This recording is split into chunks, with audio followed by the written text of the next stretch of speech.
Danny a trouvé un vieux tube en laiton parmi les affaires de sa défunte grand-mère, mais un antiquaire a déclaré que ce n'était qu'une babiole. Le garçon l'a tout de même apporté pour une présentation, et son professeur d'histoire a réussi à l'ouvrir, découvrant la valeur réelle qu'il contenait. « Maman, regarde ce que j'ai trouvé !» s'exclama Danny en se précipitant du grenier vers sa mère, Sienna, qui est en train de ranger de vieilles affaires. La maison était animée par les membres de la famille qui triaient les objets de famille et les souvenirs de la grand-mère de Danny, récemment décédée. Sienna s'est retournée, s'essuyant le front. « Qu'est-ce que c'est, chérie ? Je l'ai trouvé à l'étage, » dit Danny en montrant un tube métallique au motif complexe qu'il a découvert parmi les affaires de sa grand-mère.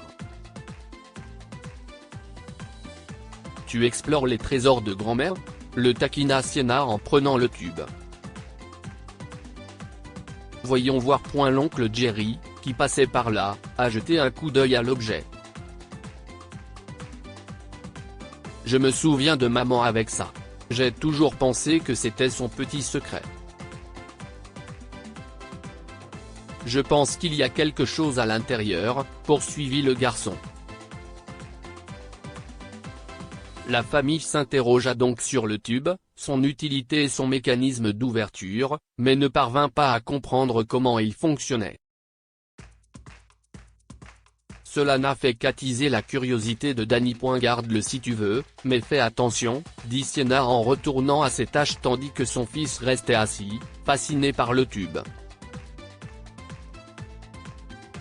Ce soir-là, après être rentré chez lui, Danny a cherché des réponses en ligne, en postant des photos du tube sur un forum d'antiquités et sur les réseaux sociaux, dans l'espoir d'obtenir des indices. Le lendemain matin, quelqu'un sur le forum a répondu en donnant un indice sur la nature du tube, un tube en laiton en forme de puzzle, semblable à ceux des mystères historiques, mais sans moyen clair de l'ouvrir. Pendant des heures, Danny a tourné et retourné le tube, déterminé à découvrir ses secrets, compte tenu de sa valeur et, plus important encore, de son lien avec sa grand-mère. « Maman, on peut aller dans un magasin d'antiquités ?» a demandé Danny. « Pourquoi ?» Sienna jette un coup d'œil par-dessus ses lunettes, submergée de paperasse sur la table du salon. « Je pense que ce tube pourrait valoir quelque chose, ou peut-être qu'ils sauront comment l'ouvrir, » répondit Danny en haussant les épaules. Avec un profond soupir, Sienna accepta, entremêlant leur voyage avec sa liste de courses. Le magasin d'antiquités était un voyage dans le temps, le carillon de sa porte annonçant leur arrivée dans cet espace pittoresque. Le propriétaire les accueillit avec un sourire qui plissa son visage. « Nous espérons que vous pourrez évaluer un vieil objet, » a expliqué Sienna. Danny s'est avancé et a présenté le tube. « J'ai trouvé ça avec les affaires de ma grand-mère. » « Est-ce que ça vaut quelque chose ?» L'inspection du propriétaire a été brève. « Pas grand-chose, j'en ai peur. C'est un objet de fantaisie, probablement des années 50 ou 60. Principalement en laiton. Mais c'est vieux, et il y a quelque chose à l'intérieur, » insista le garçon. Sienna intervint doucement. « Danny, c'est le souvenir qu'il renferme qui compte, pas son prix. » Danny acquiesça mais se retourna vers le propriétaire de la boutique. « Pouvez-vous quand même le résoudre ? Désolé, petit. » « Ça me dépasse, » admit l'homme en haussant les épaules. « Merci quand même, » dit Sienna en poussant Danny vers la sortie, suggérant que son père, Franklin, sait peut-être quelque chose. Mais à la maison, la tentative de Franklin a été de courte durée. « Désolé, Philstone. C'est pour les intellos, dit-il en riant, s'excusant de quitter la chambre de Danny. Livré à lui-même, le garçon s'est replongé dans l'énigme avec une détermination renouvelée, traçant ses tentatives avec la méticulosité d'un cartographe traçant des territoires inconnus. Danny, à table. L'appel de Sienna a été une pause bienvenue dans sa concentration intense. Quelques jours plus tard, pour la présentation de son cours d'histoire, Danny a choisi le tube à puzzle, conformément à la demande de M. Warner de présenter quelque chose de familial et d'important. Sa préparation a été minutieuse, soutenue par les encouragements de sa mère. J'ai trouvé ça dans le grenier de ma grand-mère, a-t-il partagé avec la classe, expliquant le mystère qui entoure le tube et ses efforts constants pour l'ouvrir. CIST comme une serrure à combinaison. Tu dois déplacer les pièces exactement comme il faut. En montrant ces tableaux, Danny a détaillé son approche systématique. J'ai documenté chacune de mes tentatives. Ça risque de prendre du temps, mais je suis déterminé. Et alors ? Qu'est ce qu'il y a de si spécial ? Demanda un camarade de classe d'un ton moqueur. Anderson, respecte la présentation de Danny, a prévenu Monsieur Warner. Danny ne s'est pas laissé décontenancer et a reconnu les paroles de l'autre garçon. Si est vrai. Ça ne vaut pas grand-chose. Ce n'est que du laiton. Mais il est spécial pour moi. Les autres enfants ont applaudi lorsque Danny a terminé sa présentation, et il s'est assis pour regarder ce que les autres avaient apporté. Après la classe, Monsieur Warner lui a demandé de rester un peu, pour qu'il puisse examiner le tube. J'aime aussi résoudre des énigmes, a admis l'enseignant, en regardant de plus près et en consultant les notes de Danny pendant qu'il déplaçait les pièces. Un clic soudain a signalé le succès, le tube s'est ouvert. Oh mon Dieu! Vous l'avez résolu! S'est exclamé Danny. En riant, Monsieur Warner a remercié Danny pour son travail de fond. Tes tableaux m'ont aidé à éliminer plusieurs possibilités. Voyons ce qu'il y a à l'intérieur, a-t-il ajouté avant qu'une bague en diamant n'émerge, les étonnant tous les deux. Je crois qu'il y en a d'autres, a noté le garçon en regardant dans le tube maintenant ouvert. L'intrigue autour du passé de la grand-mère de Danny s'est approfondie lorsqu'ils ont découvert une vieille lettre à l'intérieur.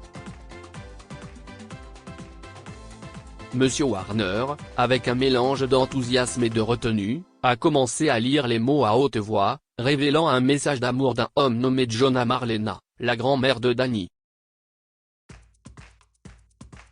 Chère Marlena, je sais qu'être appelé à la guerre n'était pas dans nos projets. Mon âme est à toi pour toujours, a récité Monsieur Warner, faisant écho aux promesses et aux rêves de John quant à leur avenir commun, un avenir qui incluait une demande en mariage avec une bague transmise depuis la Première Guerre mondiale. John était-il ton grand-père ? A demandé Monsieur Warner en levant les yeux de la lettre. Non. Danny s'est pressé de préciser, nous l'appelions grand-père Charlie. Monsieur Warner acquiesça et ils continuèrent à lire. À la maison, la lettre et la bague ont entraîné les parents de Danny dans une sérieuse discussion sur le passé. Franklin avait noté quelque chose d'important. Si est juste que. Tu sais que Marlena et Charlie se sont mariés 3 ans après la naissance de Jerry. A-t-il lâché ? Sienna a nié les implications, mais Franklin a insisté. Elle a donc appelé sa tante Carole, dont elle est séparée, pour obtenir des réponses. Bonjour, ma tante, commença-t-elle prudemment, la voix teintée d'espoir et d'appréhension. Nous avons trouvé cette note sur un objet appartenant à ma mère. Nous nous demandions si vous saviez pour John. Elle écouta quelques instants avant d'éloigner le téléphone de son oreille. Elle a raccroché, a révélé Sienna. Elle a dit, ne me parle pas de John. Jamais. Et elle a mis fin à l'appel. Elle a suggéré d'appeler ses frères et sœurs, Jerry et Sylvia, mais Franklin a secoué la tête. Peut-être devrions-nous garder cela entre nous, a-t-il raisonné, craignant l'impact que ce mystère pourrait avoir sur la famille. Cette bague est énorme. Elle doit valoir des milliers de dollars, a fait remarquer Sienna en se rongeant les ongles. Franklin a proposé un compromis. Attendons simplement. Ne faisons pas imploser la vie de ton frère avant d'en savoir plus, a-t-il suggéré, en l'entourant de ses bras dans une étreinte réconfortante. Ils ont dit à Danny de garder le tube, la lettre et la bague en lieu sûr le temps qu'il trouve une solution. Il s'exécuta et les plaça dans un tiroir de sa chambre, mais la réaction abrupte de tante Carol resta dans ses pensées. Le lendemain, Danny est parti à la recherche de tante Carol et a reçu un accueil à la fois bourru et curieux. « Tu ressembles à Sienna », a noté la vieille femme, dont la méfiance initiale céda la place à un accueil réticent. À l'intérieur, la conversation a commencé par des biscuits mais s'est rapidement orientée vers les secrets de famille. Pourquoi ta mère poserait-elle des questions sur John ? A demandé tante Carol au bout d'un moment, coupant court aux plaisanteries. Danny raconta la découverte du tube, de la lettre, et les spéculations de sa famille, notamment sur la filiation de l'oncle Jerry. Tante Carol a réfléchi en silence pendant un long moment. « Je ne te le dirai que si tes parents m'y autorisent », déclara-t-elle sérieusement. Tante Carol, s'exclama Sienna en apercevant Danny et sa tante qui arrivaient dans leur allée. Qu'est-ce que tu as fait ? Je suis allé la trouver. Elle va nous dire la vérité, a déclaré Danny en sortant de la voiture. Tante Carol s'est garée et a fait face à la consternation de Sienna.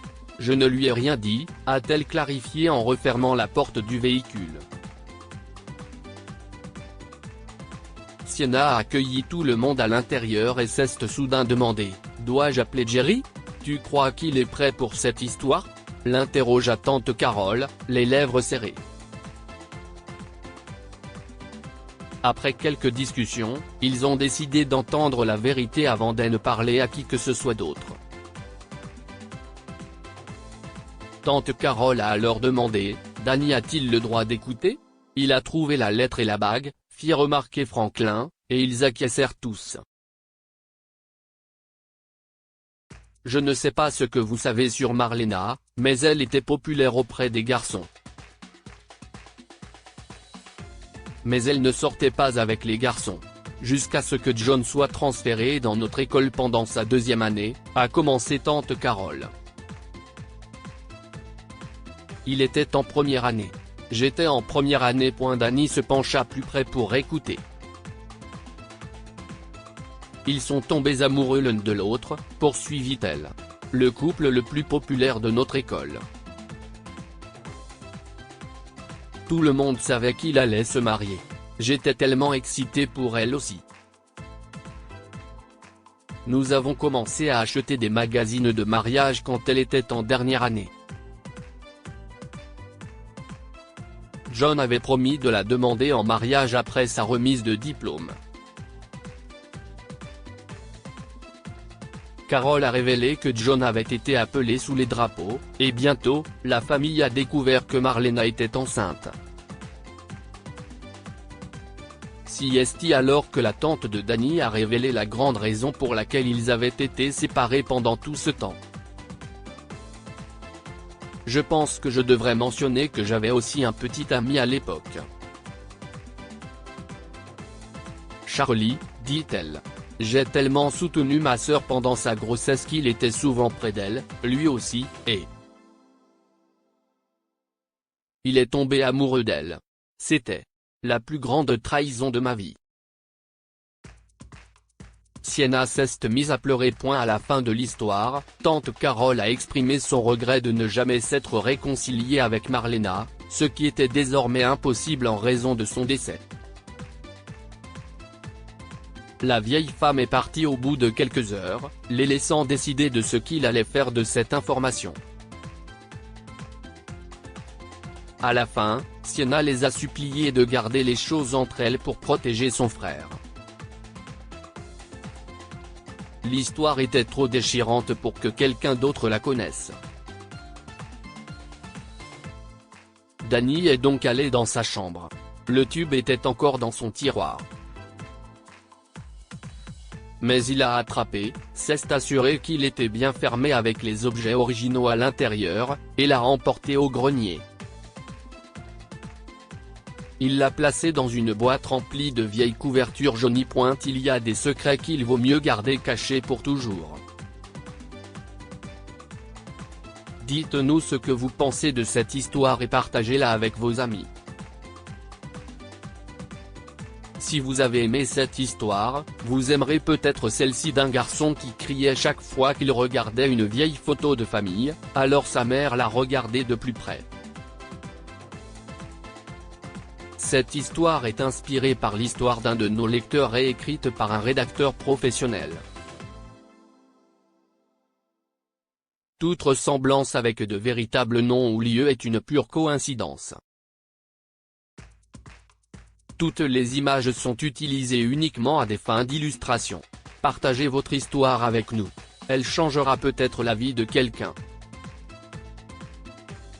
Si vous souhaitez partager votre histoire, envoyez-nous un mail à info@amomama.com.